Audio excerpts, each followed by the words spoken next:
للتنفيذ الآن في مواجهة خالد. أكرم الآن، أكرم، الله الله الله الله الله الله،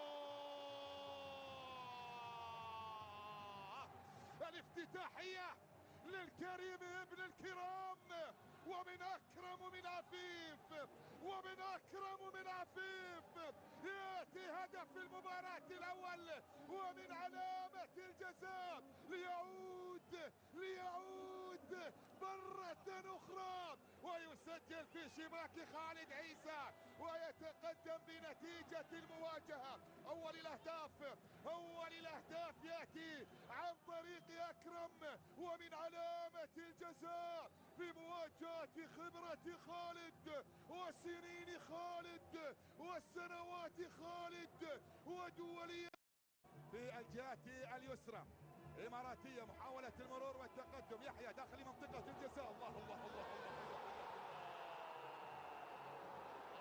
يا الله يا الله على هدف في غاية الروعة، وعلى حضور في غاية الروعة، وعلى انطلاق موهبة ونهاية أسطورة. هدف التعادل يأتي لمصلحة المنتخب الإماراتي عن طريق اللاعب يحيى الغساني.